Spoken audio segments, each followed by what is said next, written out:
조갑제 TV 시청자 여러분 안녕하십니까? 2025년 2월 12일 오전 11시 23분입니다.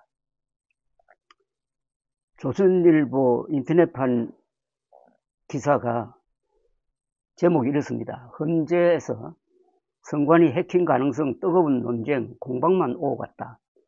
국정원 전 차장 대 선관위 사무총장 제7차 변론 부정선거 의혹 신문 이렇게 되어 있는데 바로 이런 편집이 황당무계한 부정선거 음모론이 이렇게 확산되어 가지고 국민들의 약 30%가 속아 넘어가도록 하고 그것 때문에 음모론자와 맨정신을 가진 사람들 사이에 이렇게 사이가 불편하게 되고 보수를 분열시키고 그리고 웃음거리로 만드는 데 기여하는 일종의 악마의 편집입니다. 헌재에서 선관위 해킹 가능성 뜨거운 논쟁 공방만 오고 갔다. 그러니까 국정원 전 차장의 주장과 선관위 사무총장의 주장이 엇갈린다.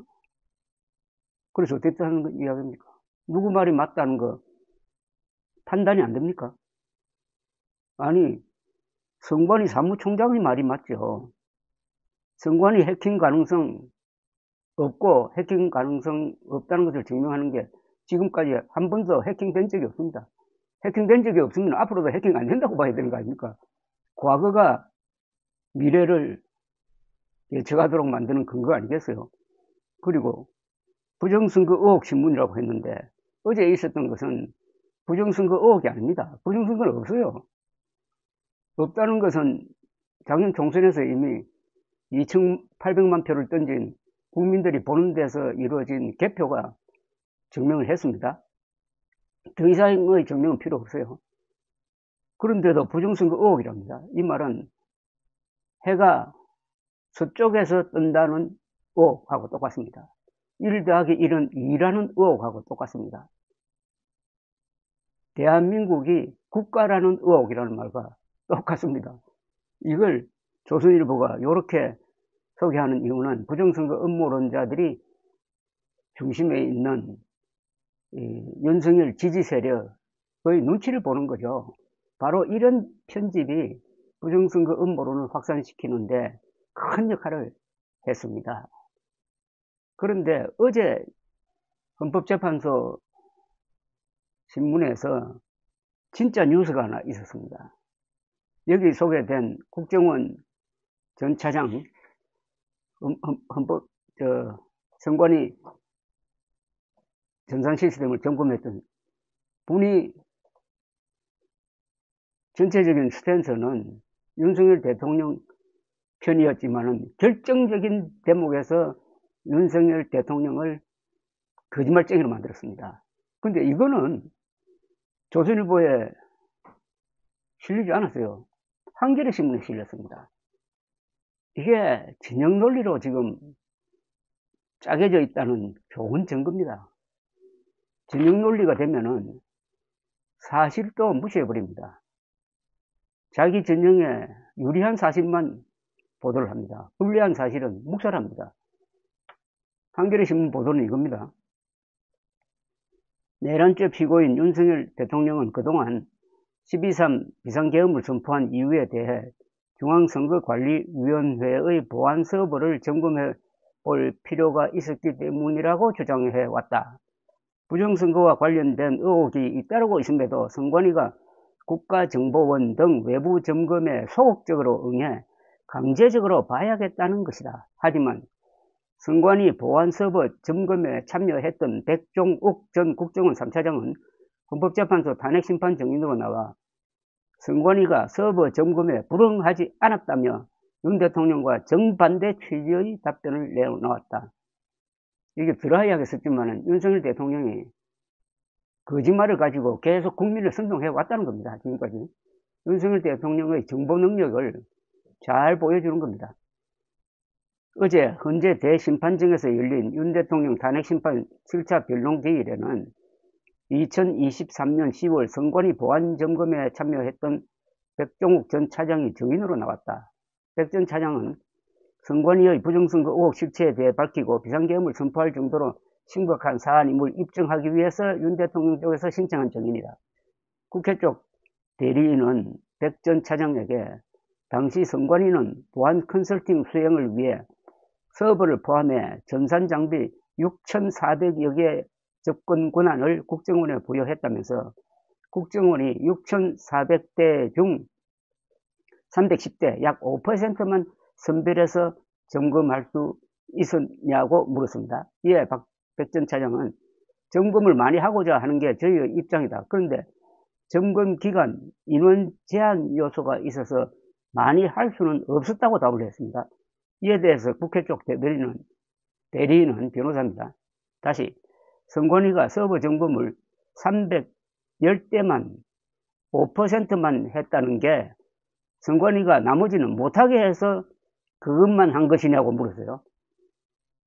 백 전 차장은 그건 아니다. 국정원이 열심히 해보니까 전체의 5%만 하게 나온 것이라고 말을 했습니다.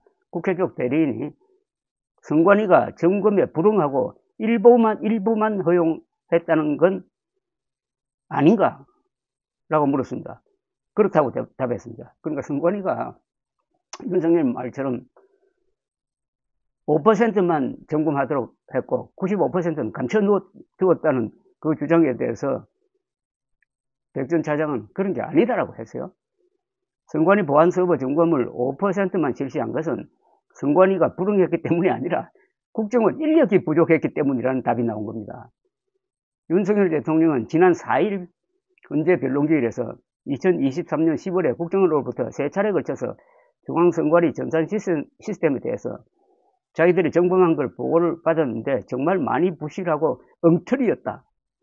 그런데 국정원에서는 그때도 이걸 선관위가 충분히 다 보여준 게 아니라 아주 일부만 보여주었다. 한 5% 장비만 보여주었다고 주장을 하면서 선관위가 점검을 방해했다라고 주장을 했습니다. 선관위에 들어가서 국정원에서 가보지 못했던 선관위 전산 시스템 중 어떤 게 있고 어떻게 가동되고 있나 스크린하라고 해서 개헌군이 들어간 것으로 알고 있다고 했습니다. 그러니까 95%를 보기 위해서 들어갔다는 겁니다. 그렇지만 백 전 차장은 어제 윤 대통령 측 증인으로 나와서 5% 서버 점검은 선관위가 의도적으로 대부분의 서버 보안 점검을 피해서 그렇게 한 게 아니라는 이야기를 실무 책임자가 함으로써 윤석열 대통령이 그동안 줄기차게 선관위를 욕하고 부정선거 음모론을 주장하고 그리고 개헌군 투입을 정당화했다는 말이 말짱 새빨간 거짓말로 밝혀진 겁니다. 그렇다면 조선일보 등 언론은 이걸 중점적으로 보도했어야죠. 그런데 부정선거 음모론을 은근히 편드는 기사를 올려놓았는데 조선일보 그리고 뭐 다른 언론도 이런 기사를 쓴 쪽이 많습니다. 이거 뒷감당을 어떻게 할 겁니까 이거? 국민들 30%를 바보로 만들어 놓고 거기에 책임을 져야 할 윤석열 대통령은 이번에 헌법재판소 탄핵 결정을 통해서 그 대가를 치르겠지만은 언론이 공범된 거 아닙니까? 그렇다면 기자증 반납해야죠. 아니 기자가 이런 초보적 사실에 대해서 제대로 된 보도를 하지 못하고 있다면 기자 자격이 없는 거죠. 기자는 팩트 파인딩 스페셜리스트입니다. 팩트와 거짓말을 구분하는 분야의 전문가입니다. 그 전문 영역에서 게을러 가지고 또는 진영 논리에 빠져 가지고 명백한 사실을 보도하지 않고 엉뚱한 걸 가지고 와가지고 국민들을 혼란에 빠뜨리고 그리하여 부정선거 음모론에 빠지도록 하고 그리하여 바보가 되고 공동체를 분열시키는 언론은 윤석열과 함께 이번에 벌을 받아야 될 것입니다. 감사합니다.